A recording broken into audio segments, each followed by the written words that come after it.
Greetings, everybody. My name is Chevelle Moss-Savage, and I actually have the pleasure of serving on the board of directors for outCT. I am also the organization's education committee chairperson. I want to thank you for tuning in tonight and welcome you to this evening's chat entitled Siblings in the Struggle. Who I will be chatting with tonight is my dear friend, Dr. Archana Pathak. Welcome, Archana. Let's jump right in. So I want to ask you, tell the viewers a little bit about you and why you think this work/conversation is so important that we're going to be engaging in tonight. Hi, Chevelle. It's great to see you. And I'm really excited to be having this conversation with you. We know that you and I have been having these conversations together throughout our friendship. So much of our friendship has been built on thinking about the ways in which we can act and stand in solidarity with each other. But it's not a conversation that we often have in the United States when we think about what it means to act in ways that are inclusive and just and in solidarity with each other. And so for me, this is a really big part of the work that I do, both in the roles that I play at VCU, but also in my work in the community. And so I'm excited to have the conversation. I'm saddened that the reason we have to have this conversation is because of the continuous and ongoing violence that both Asian American and African American and Black communities in the United States continue to face and have faced for centuries. Absolutely, absolutely. And you're right. This started out, I was calling to check on you after, some of the things that happened in the country were televised. And we started chatting and, we were just being honest and trying to figure out how we can show up for each other, right? In ways.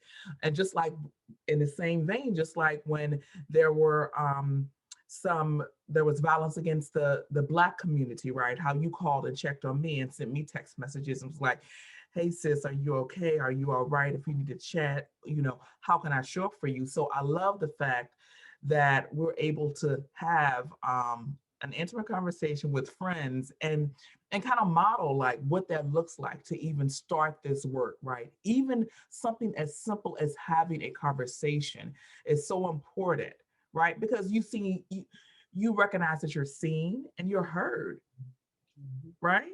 Yeah. So let's talk about the elephant in the room, honey. Absolutely.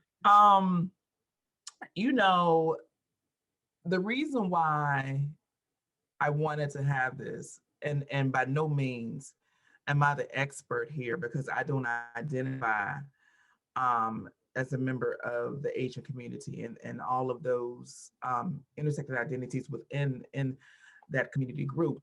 But what I do know is that there are people in my life who I love who do identify as that. And so what I want to do is know how I can support the people that I love in a way that is fruitful and that is helpful and does not center on anything outside of that, right? So, tell me what that looks like. And so also one of the things that when I was talking to Archana viewers is that my timeline was flooded after so many of the posts on Facebook, stop Asian hate, and I felt a way about that, and I don't know why I felt a way. And Archana and I talked about it in our personal friendship conversations. But I was like, yeah, you're right. Stop Asian hate, absolutely. But what is it rooted in? How about stop white supremacy? Because that's what it's rooted in. Absolutely. I think that one of the things that makes these conversations hard across communities of color in the United States is that the violence is rooted in white supremacy, regardless of what group it is. So anti-Blackness, racism, xenophobia, Islamophobia, right? All of this has one solid root, and that is white supremacy. But the stories we are told is to pit ourselves against each other. Exactly. So these conversations are often that these people are taking your piece of the pie. Mm, Right? And so then we're taught distance. And you and I have talked about this, right? yes. Asian American and African American communities have a long and complicated history with each other. And so much of that history is obscure. It's hard to get at. And we usually get it through a white supremacist lens. And so it's really then hard to connect and have those conversations. And we've both heard it, right? Where people are like, wow, y'all are friends. That's interesting, right? People don't expect us to have that kind of connection and that kind of bond, partly because there's rampant anti-Blackness in Asian American communities, right? And there's a kind of way in which white supremacy pits minority communities up against each other. And so I think one of the first places that I want to start, and we've had this conversation a couple of times, right? That is understanding Asia, right? This idea of Asian American, it sounds like it's one big monolithic group. And the truth of the matter is it's not at all monolithic. Mm-hmm. It's super diverse, and it's diverse in all kinds of ways. So for example, I do identify as Asian American, but I'm South Asian. And so my experiences are vastly different than those who identify as Southeast Asian or who identify as Chinese or Japanese or Korean. I have a Korean family, niece and nephew, a brother-in-law who I love with all my heart, for whom this experience has been very different. Exactly. Right? And then there are other ways in which, as South Asian, I get read differently and experience racial bias, even sometimes Islamophobia. And it's not important whether I'm Muslim or not. It's that I get read like that. Absolutely. Right? And so part of it is even first having a conversation about who is this population, right? When we say Asian American or Asian, right?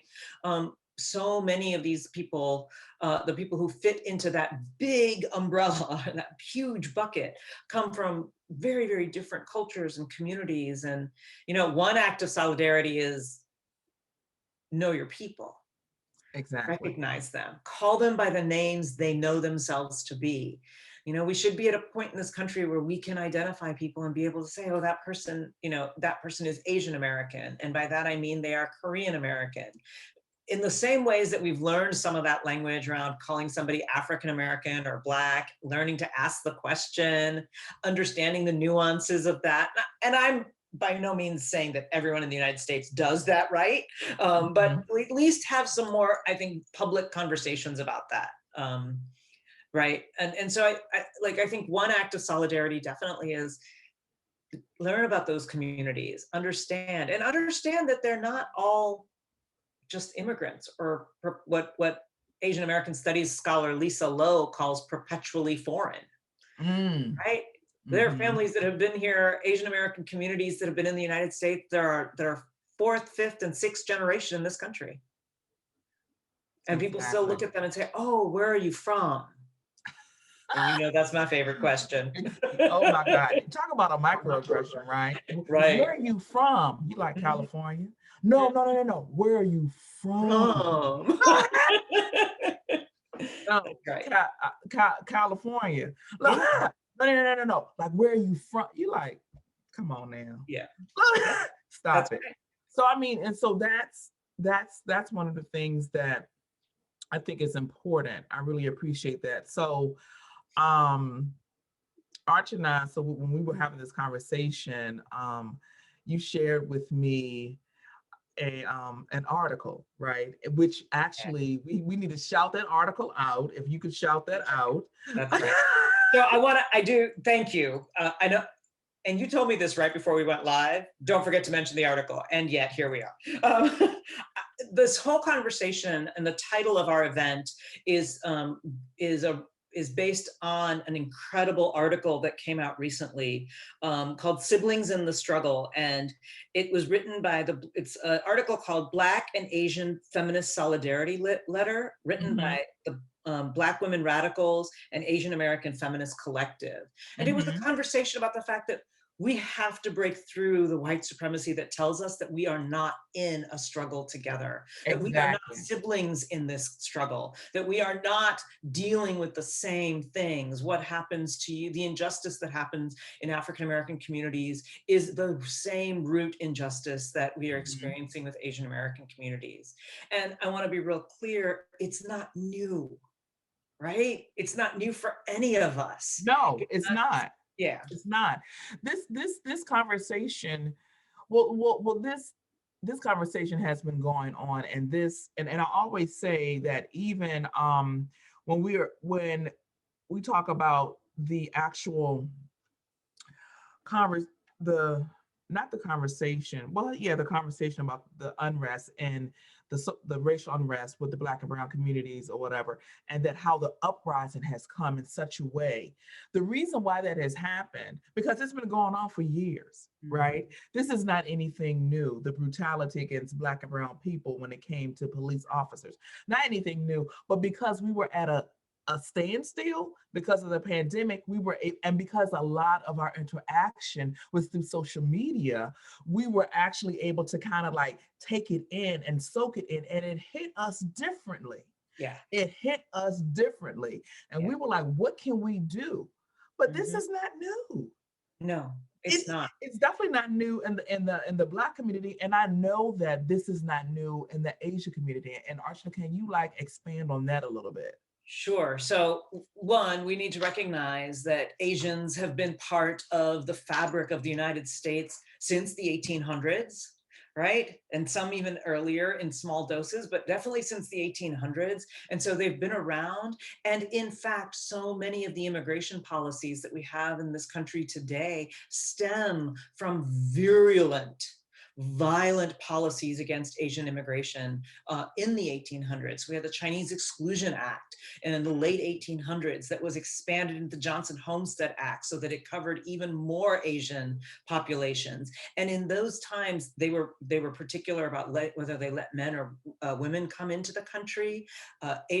How many, people may not know this, but Chinatowns in this country were designed because Asians were actually Chinese, particularly Chinese laborers, were considered diseased. So this idea of diseased peoples is also not new, right? And so they lived in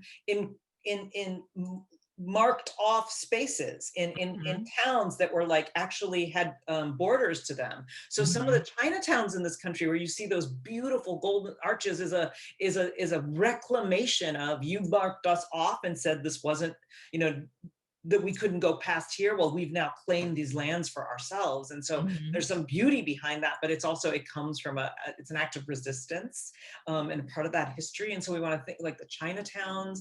And so the Chinese Exclusion Act was expanded. So by 1924, Asians couldn't immigrate to this country, the whole Wow. continent. So people also talk a lot about like, oh, all of a sudden the Asians decided to come here. Nobody decided, right? It's because the law changed, and that's tied to civil rights Mm, because the Johnson Reed Act was overturned during the civil rights movement. mhm. And so there's a lot of connections here that we aren't taught, right? And so, and another piece of this is that, we've had Asian Americans in this country since the 1800s, but also the really, really powerful and important and significant, but also violent relationship with colonialism. Mm, And so the deep colonialism of Asia as an entire continent, of the Pacific Islander peoples, right? The mhm. colonialism of Hawaii, the colonialism of the Philippines, and then how that colonialism played out here and continues to play out here. That relationship is a really big part of this. And so Wow. we have to really, like, the United States' violence toward Asians and Asian Americans and Asian countries, right? It's not just the US, but also European countries. That violence has been on their land as well as towards their peoples. And so Wow. that's another piece of it that we have to think about. And why do so just like when it comes down to like um Black history not being taught in schools, Mhm. right? Why do you think that is? There is definitely not a lot of Asian history. Like no one taught about what you just mentioned, right? I didn't hear about that. Right. So why do you think that is? I mean, I think it's the same reason, right? We want to paint a historical picture that absolves the dominant group from ownership of their really amoral and immoral choices. I mean, history's written by the winners. That's one of the, we say that all the time and it's kind of a throwaway sentence, but we really need to think about that, right? Like it gets to recode the moral compass of what has happened. And that's part of it. And so I think that's a big part of it. I'm a couple of things I'm seeing in the chat, right? Like internment camps during World War II, like that, this kind of, that brings up one of the biggest things is we're pitted against each other. That's the other piece. I think we're not taught these histories because if we were taught these histories, Chevelle, we'd say things like, darn, that my people went through something like that too. Exactly. And then we'd connect, right? Exactly. But we don't have those stories. But you know what? I think it's intentional. I'm sorry. No, go ahead. I think it's intentional that we don't have those stories. I do too. I think is it intentional so that we are pitted against each other, right? And that's why the work is so important. That's why this conversation is so important. Because I mean, when you look back at it, when you and I were talking and we were preparing for this, and I was like, what's that movie that just came out? And so we were looking, and I watched it, and it's Judas and the Black Messiah, right? And so Fred Hampton of the Black Panthers actually worked on creating cross-racial solidarity right. for the movement of a people. Mm-hmm. And the government did not like that and did everything they could to actually stop their progress, right? And so and said that the Black Panthers were terrorists and anti-American, when actually they were having food programs for the children. They were doing all these great things for the community. And then also he reached out, like he went to different other subsets of communities. Like, look, we all have an issue. The big issue is the government not trying to allow us to have the rights that other white people have. That's right. And they were like, you have too much power. And so they sent in, unfortunately, someone who looked like us, the Black folk, to infiltrate that and report back so they could keep an eye. But that is something that I believe is done on a consistent basis to keep us from actually acting in solidarity, as well as creating a movement. Can you imagine if we all acted in solidarity, right, across racial differences, and that we actually stood up and said, no, white supremacy, this is not something that we're going to stand for, and these are our demands. That's right. They don't want that to, and they, I mean, people who engage in white supremacy do not want that to happen. And so that is why, as you've mentioned, Archana, they pit us against each other intentionally. That's right. That's right. And the other thing that I think is super important about this is to understand that white supremacy is a global phenomenon, and it's rooted in Anglo-colonial history. It's not new, and it's not local, which means that we've all learned it. We have colorism in every community. Asian Americans, all my Asian American brethren out there, you know we have colorism in our communities, right? We have these conversations all the time, okay? And so that sort of idea is so complexly woven in. So part of doing this work is being willing to take the hard look, about the things that we don't know about each other. Exactly. But also take the hard look about saying, hey, my community is not great about this thing here, right? And you and I have had these conversations, so I have to be thinking about and considering the ways in which anti-Blackness plays out in the South Asian community. I don't want to think about that, but I have to. Right? I can't pretend that piece doesn't exist. You and I have had some really hard conversations about being an immigrant. And I've had to say, like, Chevelle, I need you to understand why that is a big part of my identity. and Exactly. how that has shaped my lived experience, right? And Exactly. how that is such a different thing, right? And I think that the other piece about that is remembering that even when we see the similarities, we have to be careful not to flatten that.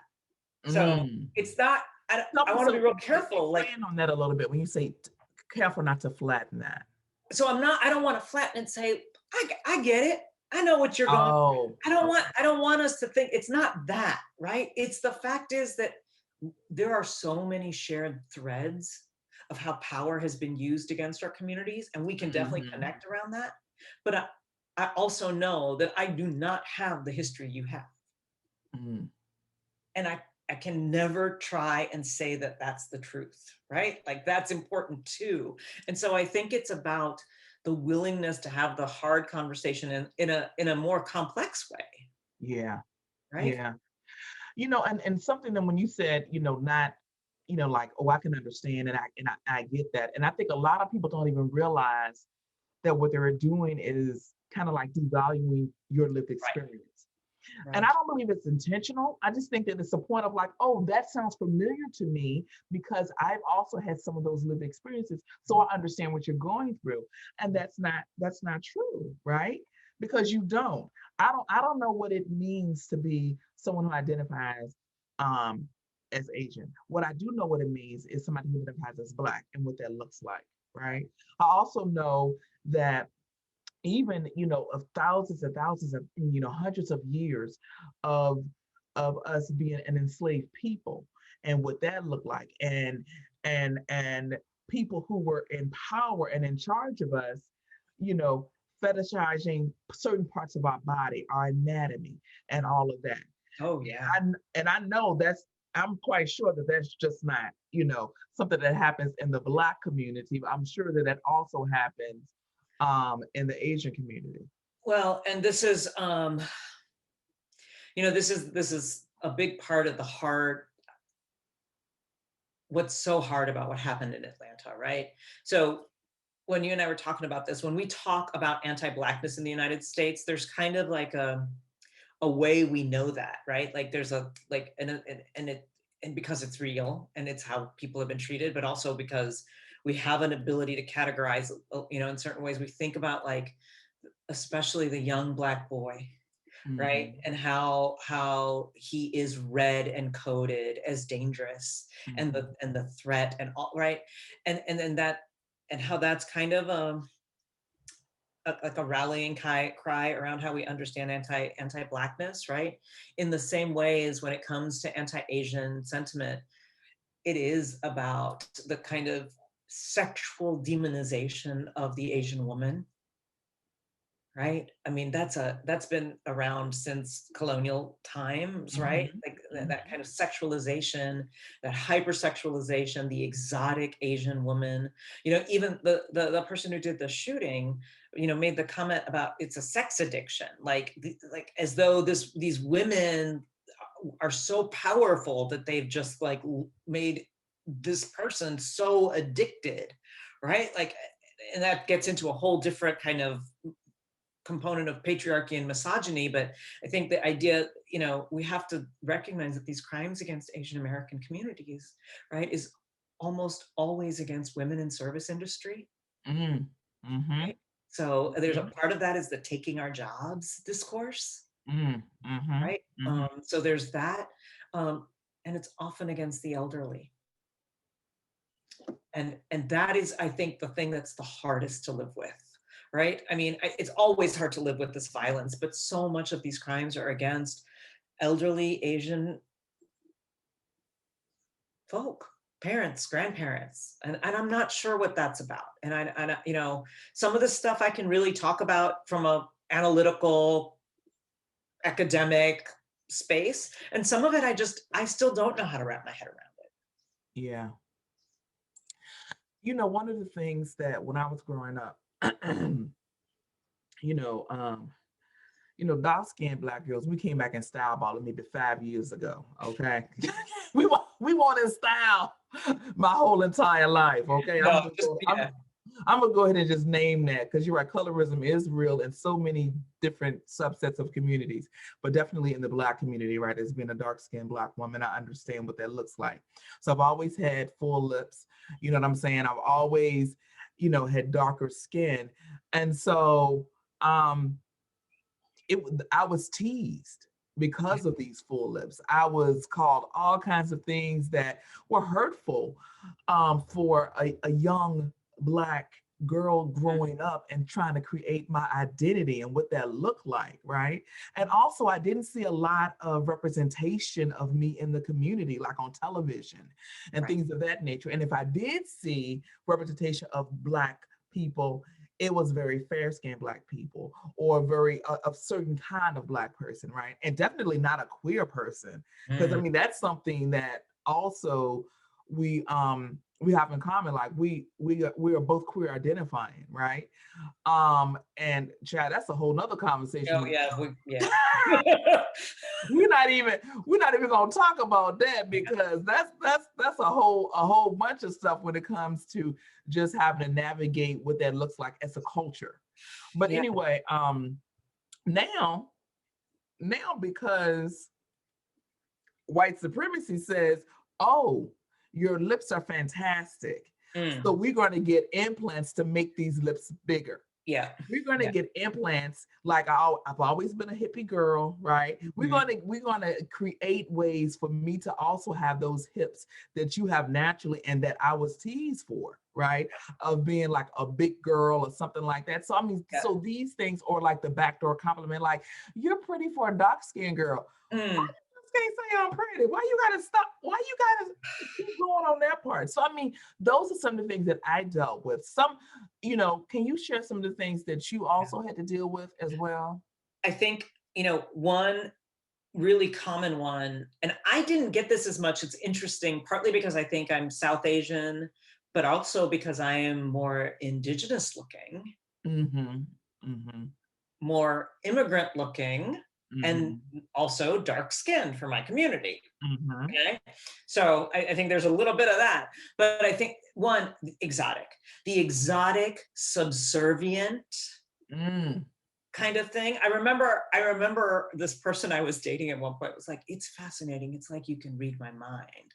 And I was like, I can't read your mind. I'm just paying attention. But like, just like this, like exotifying this culture that I came from, right? Where the women are just taught to take care, hand and foot serve, kind of like, so that I think that kind of exotification, the idea of silence and Mm-hmm. submissive, won't fight back.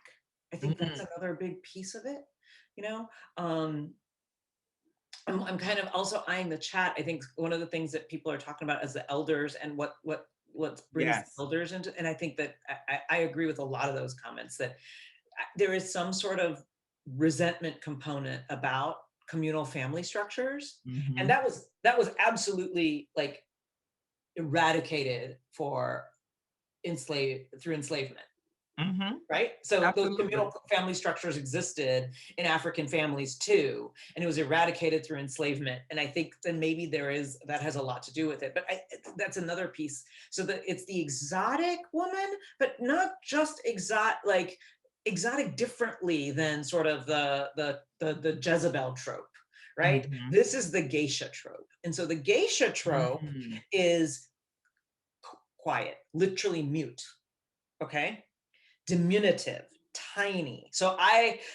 And you're going to laugh in a second, but I'm not tiny culturally. I told you we're going to laugh. But right. So, I'm bigger boned, right? I'm not that tinier person, but like that was something that would come up. Right. And the foreignness doesn't speak, can't speak, no English, just, quietly there to serve. Mm. And I think that is a big piece of that. And you see the similar areas of oppression, Yes. because as enslaved people, we Yes. were, especially if you were working in the big house, you were seen and not heard. As an adult, right?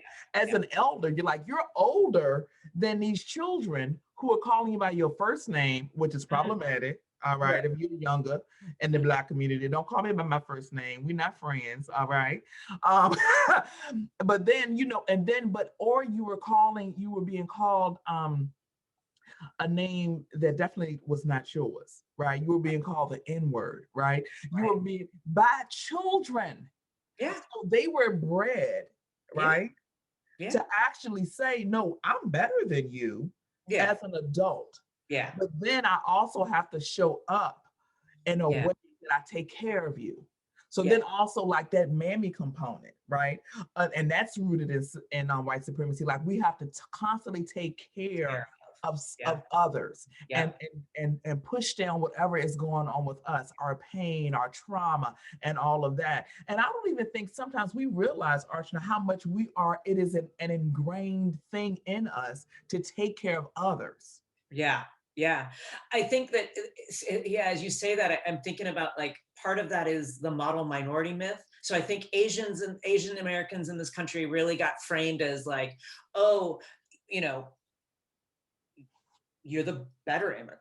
See, you know how to act. You know how to be. But now all of that is, You're first of all, smart. made You're up. We're smart. Like smart.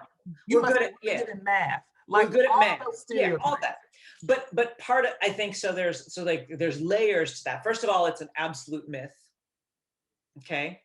And the reason I say that is because there there is no model minority, because Mhm, white supremacy simply says is the gatekeeper of who gets mhm, access when and how, right? Like there are versions of this all over the place. Most Asian communities that were allowed to immigrate into this country, the visas were only given to certain populations. So only certain parts of the Asian population even came to this country. So, and they were predominantly scientific people in STEM fields because the so United States needed it. you eradicated a Yeah, whole country of yeah, its intellectual power that's to right. bring here That's right. with the promise of a better life. That's right. That's right. And so then people are like, see how successful they are. Like, and I want to be real clear as I say this because I have this conversation a lot. My parents who did immigrate, right, who were part of that post 1965 immigration wave, worked incredibly hard. They had a very hard life. They faced immense discrimination, right? Even to the point of violence. So I want to be clear that this is not to erase the immense effort by Asian American communities to make it in this country. And at the same time, we have to recognize that when we came to this country, right, the dominant system let us do certain things. It let us keep our name. It let us live in communities where we found others who were like us. Mhm. It let us participate in those kinds of cultural, you know, practices, even though they were meant to be hidden. So we were told, oh yeah, you do your cultural thing just behind closed doors, as long as we don't see it, right? Exactly. And bring it out for us as entertainment when we're ready for it. So, That's you it. know, Madonna decided she could wear a bindi and started doing henna. So then it became cool, Yeah. right? But like, so it performed for us, but that was it. And so that um, model minority myth was sort of a way to make sure that Asian Americans and African Americans and Latinos weren't in conversation with each other.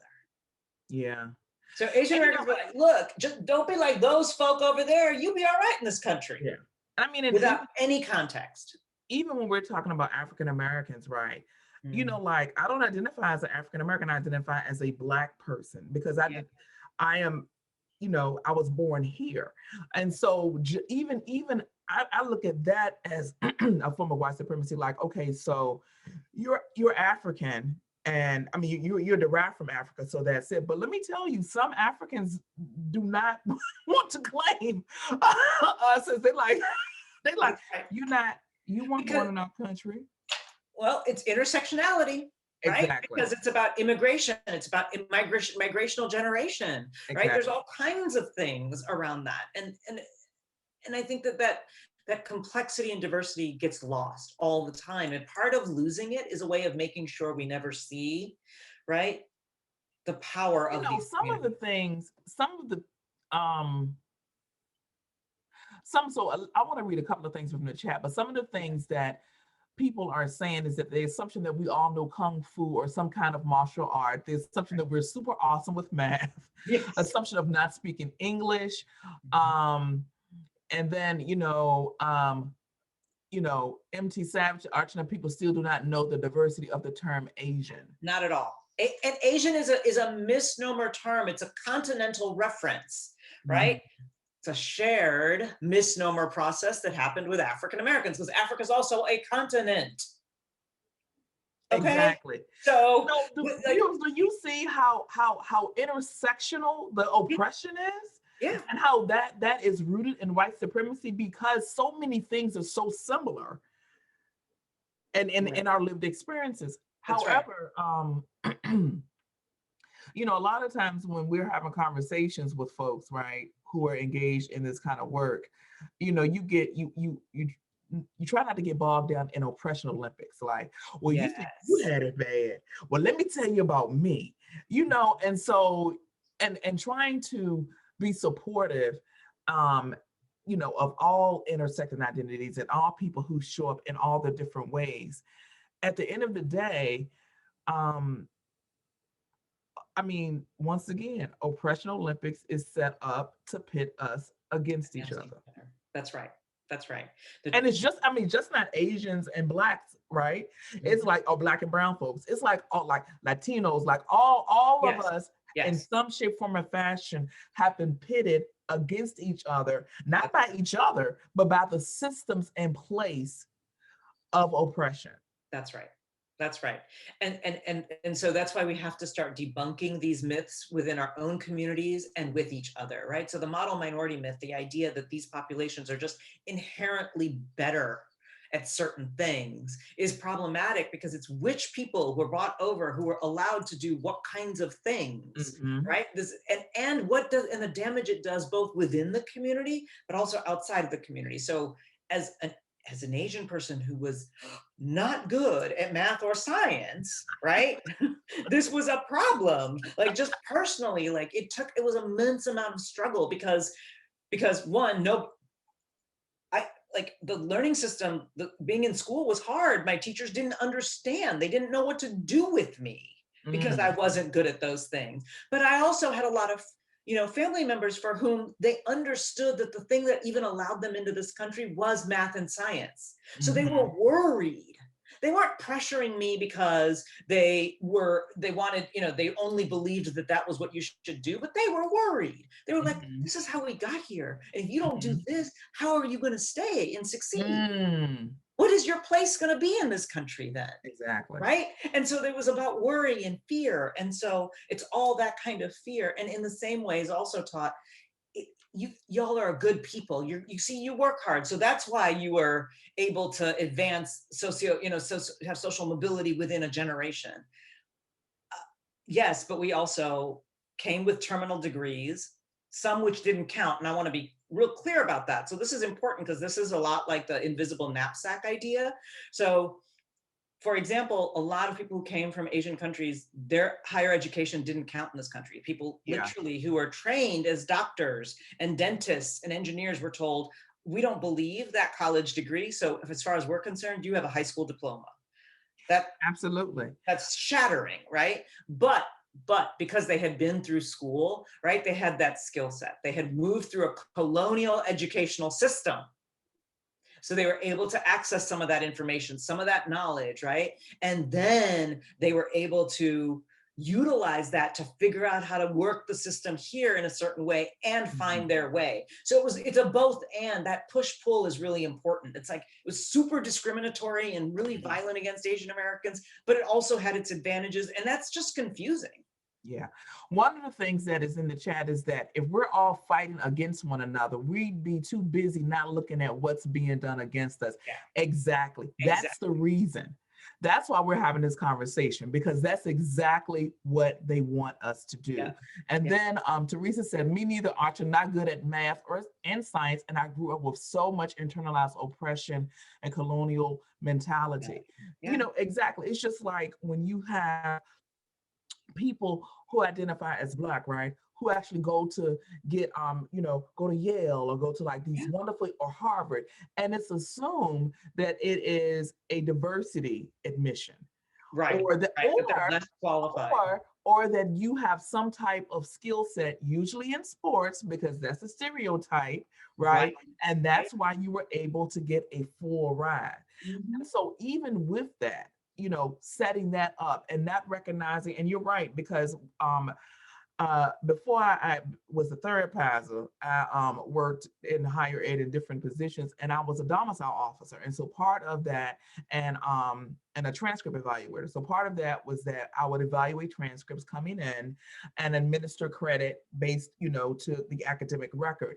And a lot of times they really made folks from other countries come in and, first of all, pay all this extra money to get their transcript um, transcribed to meet the European Yes, standard of that's what right. was going on. And then by the time they finished, some had doctorates, some had bachelors, but either it was a high school diploma or it was, a bachelor's and you were a doctor, a medical doctor. Yeah, And then think about that oppression, right? I yeah. like back in the day, like way back in the day, I dated this human, right? That was from Nigeria. And he had a medical degree, but was not looked at like this. So we That's had to right. start all the way over at VCU. And I mean, I was so much younger, right? So much younger. But I remember thinking how it was hard for him, Yeah. right? And, and he says, I'm in class with people who don't even understand just the basic components, and I'm having to do all of this again. So think about what that does to the mentality, what that does to the esteem, self-esteem of humans, like, and having to like not come over here and think like, well, I'm gonna, join in and work in my field, but no, I can't, because you tell me that my degree doesn't count and I have to start over. Or if you're an immigrant and you already have a family, how do you decide to go back to school and start from scratch when you have mouths to feed and a family that's Wow. depending on you? Exactly. Right? Exactly. Like there's so many components to this, I want to go back to the beginning a little bit here where you asked the question, like, how do we act in solidarity with each other? Uh-huh. And I think that, we said a couple of things, but I want to say a couple more, right? Like one, know your people, like learn the history of this group that we have labeled as Asian American and just like completely like made into a monolith, right? Like learn the immense, beautiful, rich diversity, right? Resist dominant historical narratives and learn about the other ways in which and the other histories that are silenced. I think that's another big one that we can do. What we're doing right now, Chevelle, like these conversations aren't always easy, right? Yeah, Like there are times where we have to jump into the fray where we don't even know we've said the thing that hurts. exactly. Right. So, Exactly. I mean, and I'm gonna be real vulnerable here for a minute, but like it took me a while before I was okay saying to you, it's not Southeast Asian, it's South Asian.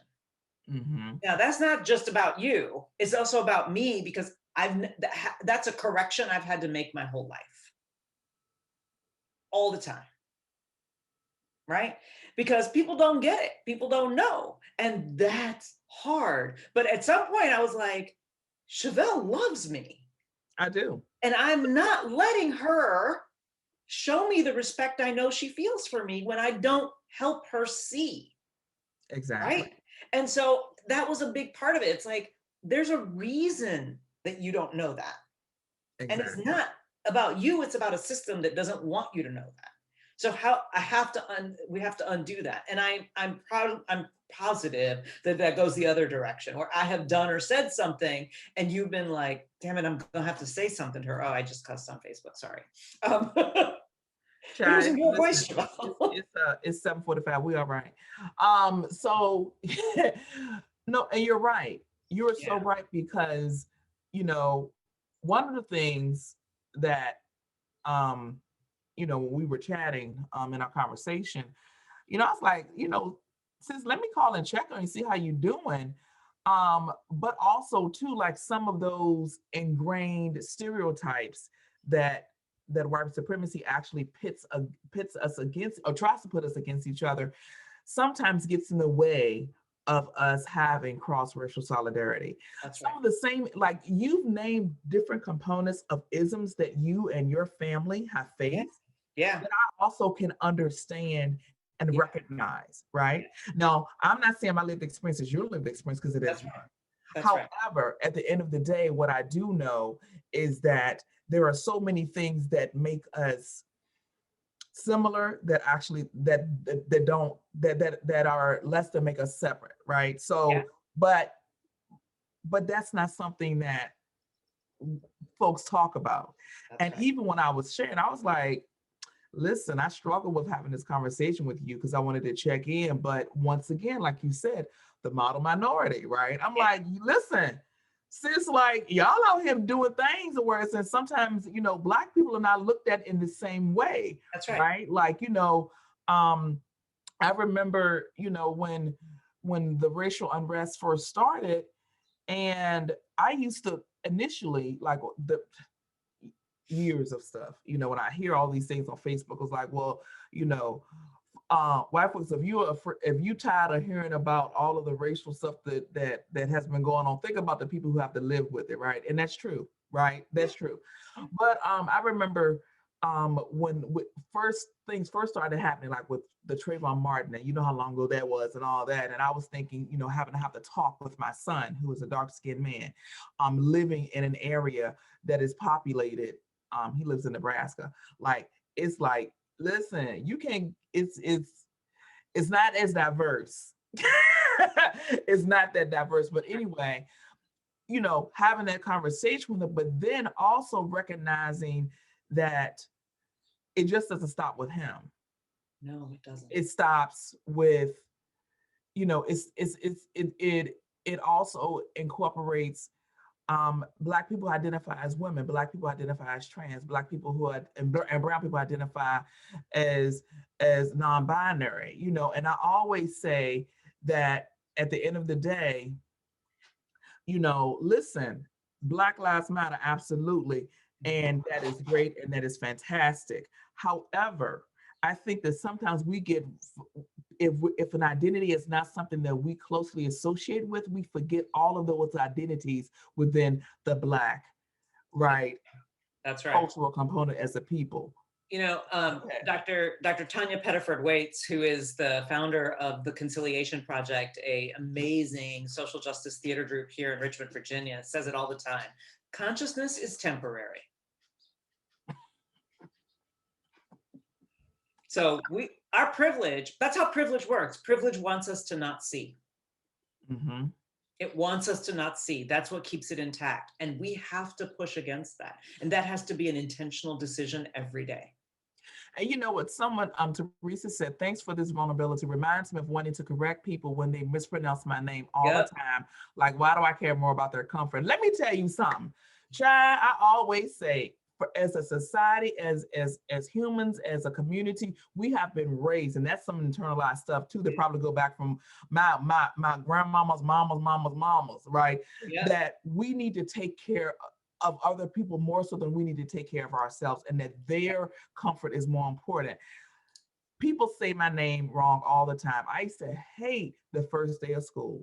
I would be like, when I was growing up, I was like, you know what, mama and daddy, did y'all love me? Because why you name me Chevelle? Like that, I'm serious. I'm like, did I do something? Look, so like, it would be like Chevrolet, shovel, all these things. And I hated it because it was humiliating to me. And I was like, why can't I just be a Susan? Internalized stuff, white supremacy. Yeah, right there. Why can't I just be a Jane? I mean, some of the stories, and I mean, Asian Americans, I know that all of you out there who are watching have similar stories, but I had in graduate school, a professor say to me, I think I'm just going to call you Anna for the entire semester. Oh, absolutely not. The devil is a liar. Ain't no truth in it. You're not finna call me Anna. That's not my name. Yeah. And guess what? I'm not going to answer you. And in those days, and we had a conversation. Nobody should think that I let that one just go. But I will be honest, there are times, still to this day, there are people who say my name wrong. Yeah, you're right. Because I know somebody that calls you Archana. I was like, who is that? I don't know who that is. That's not my Now, friend. there's a caveat to that one, and I will say, so, and this is that doing that hard thinking, right? So if you speak like one of the Romance languages, like Spanish, for example, that's where the accent would go. So a lot of my Spanish speaking friends, I let them do it that way because that is how they would say my name in their birth language. Got you. And Okay. that feels good to me. Now, there are some people who say it like that just because they don't know how to say it. And that's a whole different story. And So I just wanted to be clear because I wanted to, I just Exactly. wanted to point out, if you are one of my friends who is Spanish speaking and you're like, but that's what I call her. It's like, yes, there's a reason, because as you are speaking to me in your language and it flows that way and it makes sense and there's all, but that's the thing that we have to be thinking about.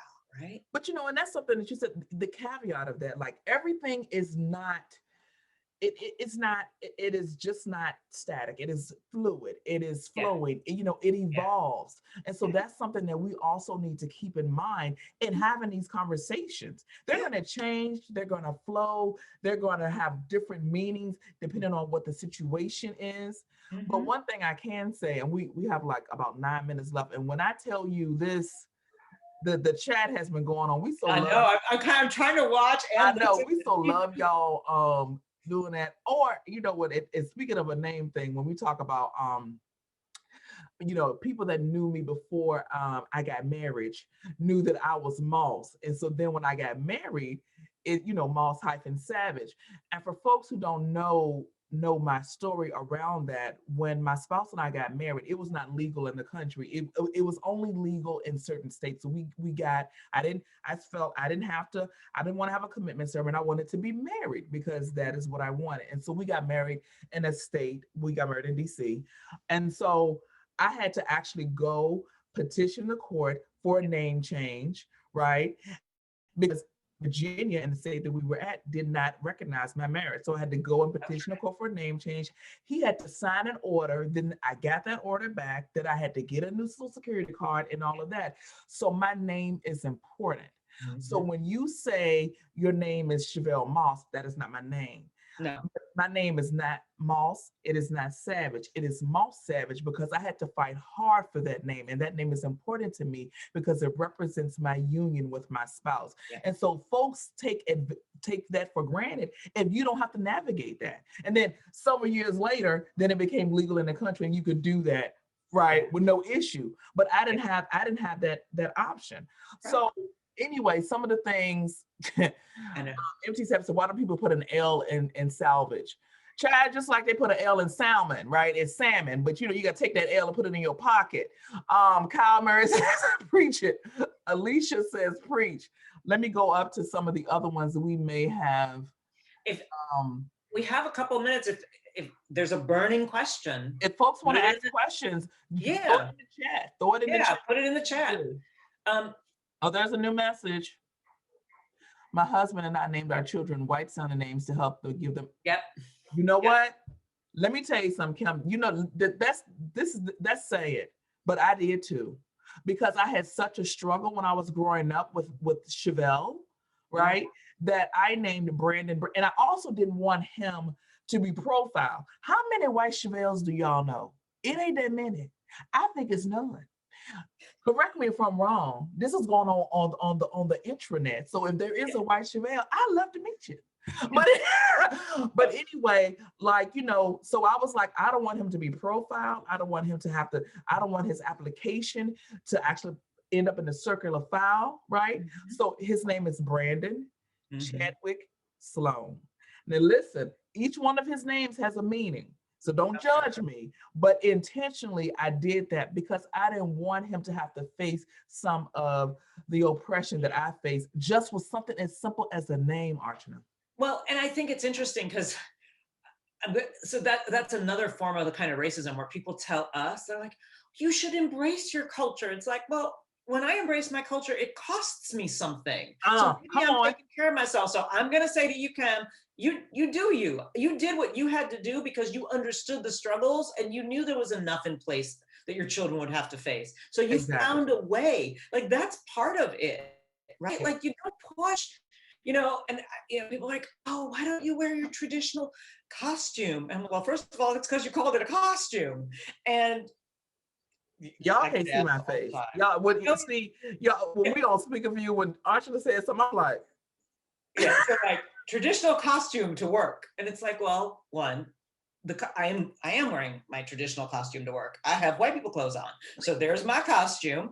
But you mean the other one? That one I don't wear to work, because that's, first of all, you're making assumptions about me and my country and my culture. And people walk around in jeans and t-shirts in India. I know you don't know that because National Geographic doesn't show you that.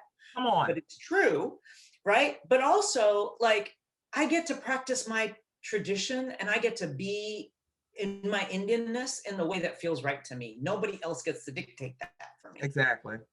Right? I love that you said, well, I am walking around in my costume because I'm wearing white people clothes. I love you. Yep. I love you. That's why we're our friends.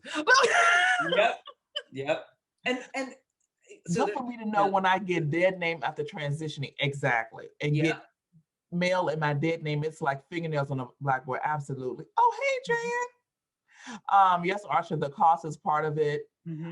Cecilia says knowing how to work the system is about survival too. Absolutely. That's right. Those are workarounds. Those are survival tactics. It's not, and I tell my clients, don't let anybody tell you that you are selling out. You are surviving, and you are operating in the situation in the best of your ability. That's what you're doing. And that's why I wanted to say, like, making those choices, we are not here to judge those choices or to say that, but just understanding that the cost, that everything has a benefit and a cost. And we need to really be thinking about that.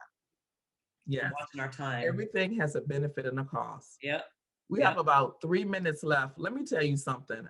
I so enjoyed this chat. And I think it's even more important for me because it's with someone that I truly love and I consider a really dear friend. And the fact that we can have this conversation, right? And still love each other after having this conversation. That's right. That's right. That's the thing. Right.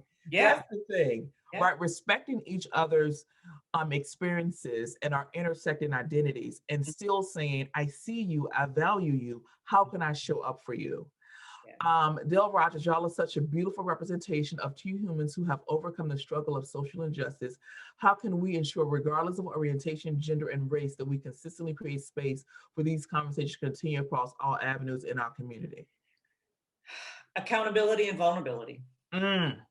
Okay. Right? We have to be accountable. Yeah. We have to be accountable to think beyond ourselves and outside ourselves. Like, I could have spent my entire life never really knowing anything about the Black or African American experience in this country, and it wouldn't have really been a problem. I mean, that sounds horrible, but let's be real. I mean, yeah. I didn't have to learn those things, but I wanted to be accountable. I wanted to be in a world where I knew what the lived experience of half the darn population was. Exactly. Right? Exactly. But also vulnerability. Even when, like, it could have also easily just pulled in and been like, it's really awkward when I try and have conversations with people about my cultural identity, and they don't. Maybe it's just better if I'll just hang out with my own folk. Like being able to be vulnerable. Because that's the easier thing to do, right? Yeah. But the harder thing to do is to embrace folks who don't look like you, don't have the same culture as you. That is when you truly are understanding what that looks like, right? That's right. So, wow. So listen, it is 7:59. We want to, in the interest of time, I mean, listen, y'all, if y'all want us to have a part 2 and maybe put some things in the chat, we are more than welcome to have a part 2 and what that looks like, and maybe, dive a little bit deeper. But we great conversation. Thanks for transparency and vulnerability. Thank you both for your vulnerability and authenticity on this. So listen, thank y'all for tuning in. Thank y'all for listening to two friends be vulnerable and have a conversation about, Well, yeah, thank you for indulging us so we can have one of our conversations publicly versus privately. Exactly. All right. Listen, We appreciate you. outCT appreciate you, Archana. I appreciate you. I love you more than I love fried cabbage. You know I love fried cabbage. Hey, So anyway, I'm moving up in this world. and we're gonna definitely, I'm gonna see you in June, chat, when I come on down to Virginia. Okay. So we're excited. Yes. Yes. As long as you got your vaccine, honey, that's all I'm saying. But anyway, I'm working on that. I'm working on that. I know you are. I know you are. But anyway, so at the end of the day, this was great. Oh, great to see you. Oh, hey, Jan, great to see you too, or whatever. So, making brave space. Any chance for doing something for my workplace this year? Oh, okay. Listen, Kim, if you are you in Connecticut or are you in Virginia? I'm in Connecticut. I'm in Richmond, Virginia. So reach out to we're gonna make this live or whatever, so we can put our information in the chat. But yeah, thank you all for coming and engaging. I love that we had so much conversation in the chat. I love that folks were really interested in having this conversation. And we'll figure it out and figure out if we want to do a part 2, if that's what y'all want or whatever. You can continue to put things in the chat, in the Facebook comments, if you want us to do that or whatever, and we can figure out what that looks like. All right, so listen, y'all, thank you so much, Archana, again. Thank you all for listening and chiming in, and also being vulnerable, because there were some vulnerable spaces shared in the chat, right? Yes, absolutely. And we will, wonderful ladies, thank you for allowing us to see inside your beautiful friendship. Oh, how sweet. All right, y'all. Well, listen, this is Chevelle Moss-Savage. I serve proudly on the board of directors for outCT, and I'm also the education chairperson. And I say thank you for coming in and allowing us to be in your houses this evening. And we're going to see y'all later. All right. Thank you, Bye, everyone. y'all. Thank you.